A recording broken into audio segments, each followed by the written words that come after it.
Hello, this is Mark Denham, radio presenter, audio producer, podcaster, and voiceover. Firstly, I want to start with an apology. It's been ages since I've done one of these audio journey videos.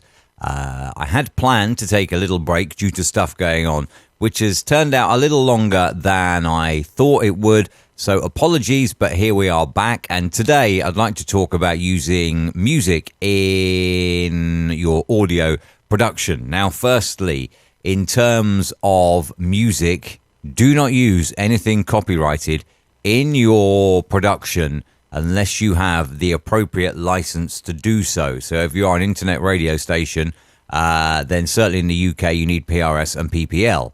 Elsewhere, you will need different licenses. If you're thinking of starting an internet radio station, make sure you check with the local authorities that you are properly licensed before you stream a thing. If you are a YouTuber or podcaster, again, you need to have the appropriate licenses. There are services that offer licensed music to use on YouTube in your videos, or alternatively, you can go to here, and this is the YouTube library, and all this music here is copyright free. And if you click on an item, you will see here that you have plenty of items you can preview. This is the one that I've downloaded for this. So this is the one I've downloaded. You can preview them all. Scroll through, see how it goes.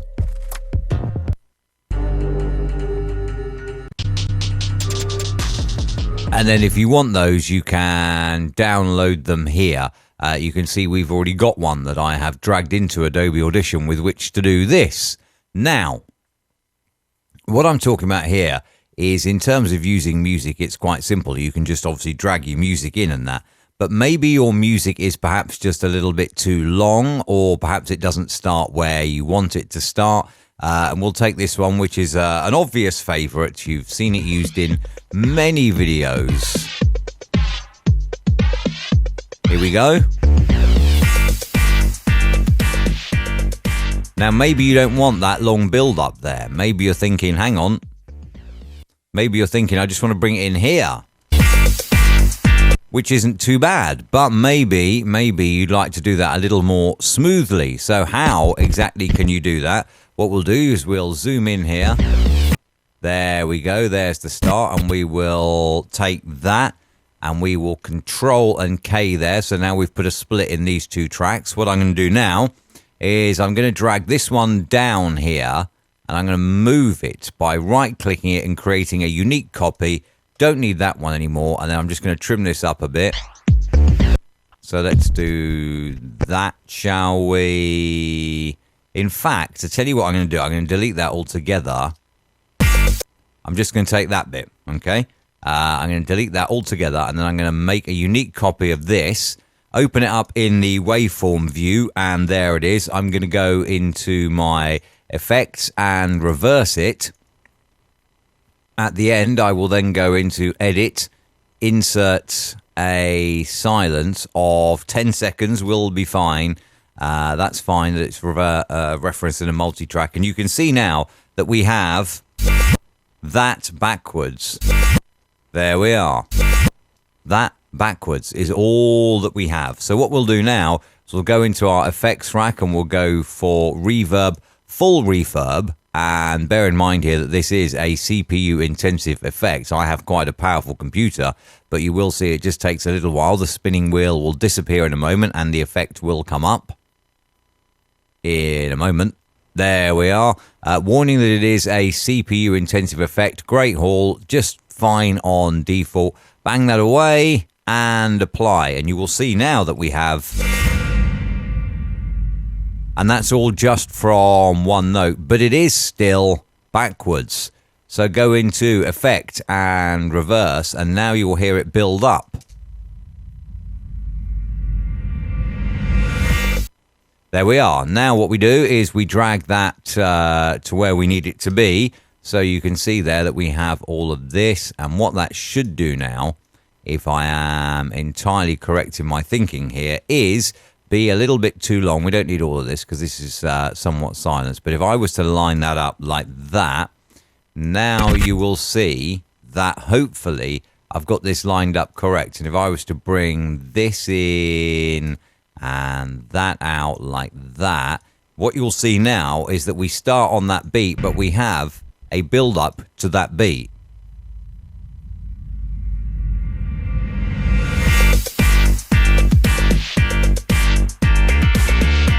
There we are. So we have a nice little build up to that beat. And that's that one brought in. Let's have a try another way with that same one. I'm going to drag it onto a new track now. And just for the moment, I'll mute off those two. And let's say that we want to try this again. Right, okay, this time I'm going to cut that. And then I'm going to cut it again. Copy it down and copy unique. This time we'll go back into the waveform and we have a slightly longer bit this time. There we are. Now, what I'm going to do here is I'm going to reverse this again now. Effects and reverse, and you'll hear it. And this time I'm going to go into the time and pitch. And you can see here automatic pitch correction. And there are a number of defaults even. There are a number of defaults. It's been that while since I've done them. I can't remember what I'm doing. But I want this instead, which is... Oh, no. No. It's been that long. I don't even remember what I'm doing. It's up here. Effects, time and pitch. I want to go for pitch bender process. That's what I want. And I want the one turntable losing power. So I can do that... And that may be just a little bit too dramatic, so we'll drag it up a little, and you can hear here I've probably gone above the 0 line here, which is not that clever. Let me put that there like that. Okay, that's that. Apply that now. Would help if I could remember what I was trying to show, wouldn't it? Genuinely would. Reverse it back again.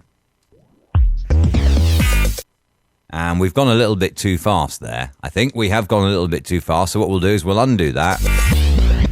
Go back to here and we'll go to time and pitch again. Pitch bender process. And we want turntable losing power. Okay. All right. Let's just leave it like that then. And we will reverse it round again. Effects and reverse. And then we'll go back to the multi-track now. And you can see here. If we go with this file here, you can see here, we haven't stretched the duration this time, but what we have got is, if we line this up right now, you can see the duration has changed, but where am I lining this up to? I should have marked it.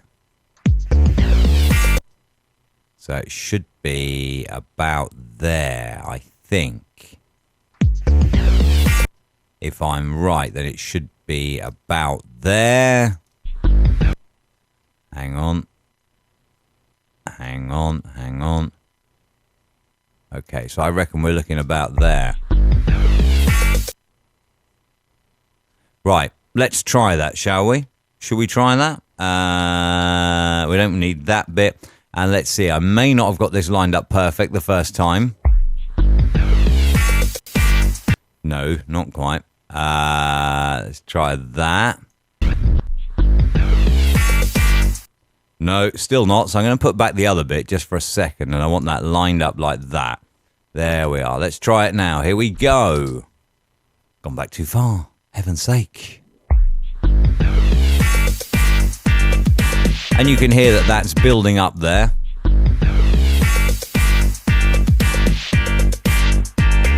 And there's your entire track. Now I want to look at doing an ending to a track. So I'm going to move that up and we'll bring in the other one that we got earlier from the YouTube library. Here it is.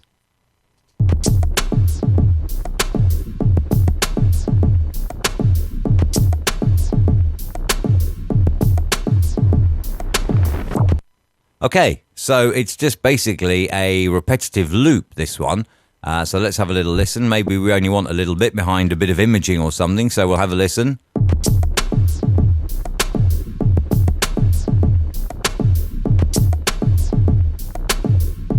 Okay, let's take that there. And what are we going to do this time? What I'm going to do is I'm going to cut it there because I don't need that. I'm going to go back and just grab this one beat this time, and I'm going to go down now and copy that down there to another track. This time I'm going to put on here now in the multi-track reverb. I'll use studio reverb because otherwise it'll take too long to work out. But we'll go here with the, let's have a bit of that. And this one should process in real time. So we have,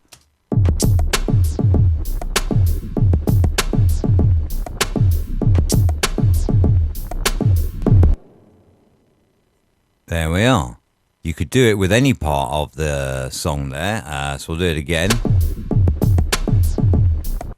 We'll take it here this time, shall we? And we'll just take that one beat there.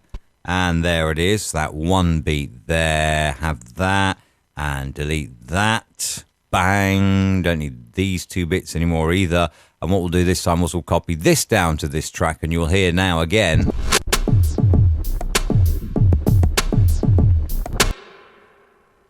Just needs a little bit of work on the levels. If you are going to do that, make sure you always do it on the beat 1. We do need to work slightly on the levels. In fact, I've noticed here that all of these tracks, despite coming from the YouTube library, are all clipping. So I'm just going to put on a default hard limiter, make sure that we don't go over 0.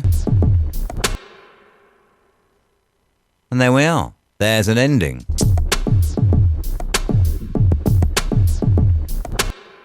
One other way to do that is moving it along here to end a piece of music. We'll take it on the, no, for consistency, we'll put it on a different track. So here we go, drop it on the master, and that will create one more track for us to use. And what we can do here is we can, on this track here, add now a little bit of a third-party plugin in order to be able to do this. So what I'm going to do is I'm going to go into my effects rack for this track, and I'm going to go to VST3 and effect waves, and I'm going to go down and down and down, and then I will find in a moment the one knob filter stereo. And just wait a while, the W there spinning as that loads into the presets, or the lack of presets we have here, because this is just the default template. Drop this down to get to the animations. We don't need that there. And I'd like to show the one knob filter. And there it is, this pink line, which at the moment has made no difference.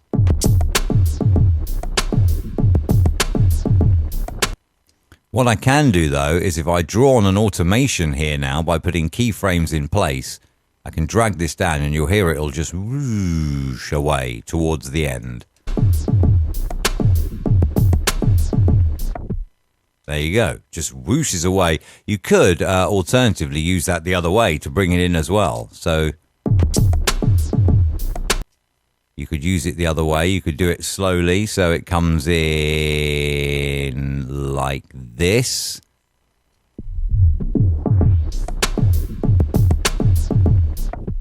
You could extend this out so it washes away a little longer.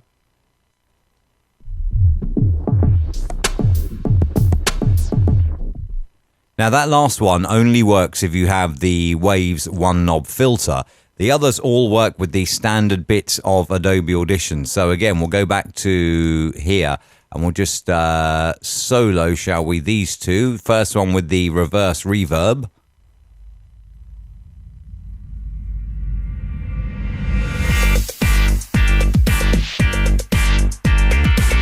And there it is. Then we've got this one. If I unsolo these two now with the reversed pitch.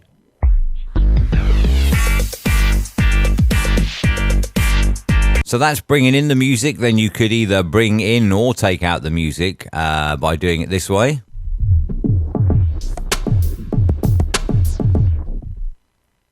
And you can also end the music as well with a bit of reverb by doing it like so.